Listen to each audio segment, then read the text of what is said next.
আসসালামু আলাইকুম প্রিয় ফুটবল ফ্যান্স। ট্রান্সফার মার্কেটে পাওলো দিবালাকে কেন্দ্র করে একটা খবর আছে, রীতিমতো বোমা ফাটানোর মতো একটা খবর। অলরেডি আপনারা জানেন, একটু দেরি করে পাবলিশ করার জন্য দুঃখিত। চাকরি বাকরি নিয়ে রীতিমতো গলদঘর্ম একটা অবস্থানে আছি। এই বিষয়টা নিয়ে গত 1-2 দিন ধরে আলোচনা চলছে যে আল কাদসিয়া সৌদি প্রো লিগে এবার উত্তীর্ণ হওয়া একটা ক্লাবের পক্ষ থেকে বড় রকমের একটা অফার করা হয়েছে, যেখানে প্রায় বছরে 15 মিলিয়ন ইউরো এবং 3 থেকে 4 বছরের চুক্তিতে সব মিলে 60 মিলিয়ন ইউরো কিংবা তার কাছাকাছি একটা অ্যামাউন্ট শেষ পর্যন্ত পাওলো দিবালা পেতে পারেন। এবং দিবালা এই জায়গায় এসে হয়তোবা তার সিদ্ধান্ত পরিবর্তন করছেন এমন একটা আভাস পাওয়া গেছে। যেমন ফ্যাব্রিজো রোমানো বলেছেন যে এখন পর্যন্ত গ্রিন লাইট, অর্থাৎ ভিডিওটা রেকর্ড করার মুহূর্ত পর্যন্ত গ্রিন সিগন্যাল না আসলেও নেগোসিয়েশন সেখানে চলছে। অন্যদিকে গ্যাস্তন এদুল জানিয়েছেন যে পাওলো দিবালা একেবারে অ্যাগ্রিমেন্টের খুব কাছাকাছি আছেন এবং এভাবে চলতে থাকলে পাওলো দিবালা শেষ পর্যন্ত আল কাদসিয়ার একজন প্লেয়ারই হবেন। ব্যাপারটা অবশ্যই আমার জন্য হতাশাজনক এবং নিশ্চিত করে বলতে পারে আপনাদের মধ্যে বড় একটা অংশের জন্য হতাশাজনক। তবে একই সঙ্গে এই জিনিসটা বলি, দিবালা শেষ পর্যন্ত ইউরোপ ছাড়বেন এবং এ টাইপের কোনো একটা ক্লাবে যাবেন এমন টাইপের আভাস কিন্তু অনেক আর্জেন্টাইন সাংবাদিকই দিচ্ছিলেন। তবে আমি অনেক বেশি করে আশাবাদী ছিলাম, কারণ পাওলো দিবালা এর আগেও গত 1 থেকে 1.5 বছরে একের পর এক অফার রিজেক্ট করেছেন। আমার কাছে মনে হচ্ছিল পাওলো দিবালা অন্তত আগামী 2 থেকে 3টা সিজন ইউরোপের কথাই চিন্তা করবেন। আর্জেন্টিনা জাতীয় দলে তার খেলার সম্ভাবনা আরও একবার স্কালোনি কিন্তু ইঙ্গিত দিয়েছেন। সকল কিছু মাথায় রেখে তিনি শেষ পর্যন্ত ইউরোপে পারফর্ম করবেন। বিশেষ করে গত সিজনে রোমার জার্সিতে তার ওভারঅল পারফরমেন্সটা আমার কাছে মনে হচ্ছিল আপ টু দ্য মার্ক ছিল এবং এ জায়গা থেকে এসে তিনি হয়তোবা ক্লাব চেঞ্জ করবেন না।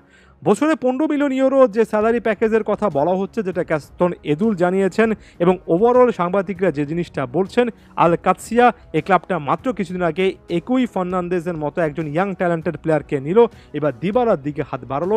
দিবালা যদি শেষ পর্যন্ত এই অ্যাগ্রিমেন্টটাতে একেবারে গ্রিন সিগন্যাল দিয়ে ফেলেন, তাহলে একাধিক আর্জেন্টাইন প্লেয়ার এমন একটা ক্লাবে যাবেন যে ক্লাবটা কিন্তু 1 বছর আগেও বা 1 সিজন আগেও সৌদি আরবের প্রো লিগে খেলতো না, এর আগের ডিভিশনে খেলতো। অর্থাৎ মাত্র তারা কিন্তু নতুন করে সৌদি আরবের একেবারে বেস্ট টিয়ারে কোয়ালিফাই করেছে।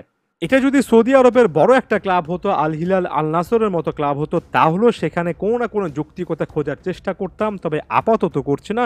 আপাতত এই জিনিসটা মেনে নিচ্ছি যে শেষ পর্যন্ত পাওলো দিবালাও এমন একজন প্লেয়ার হলেন যিনি হয়তোবা ভবিষ্যতের চিন্তাটাই করছেন।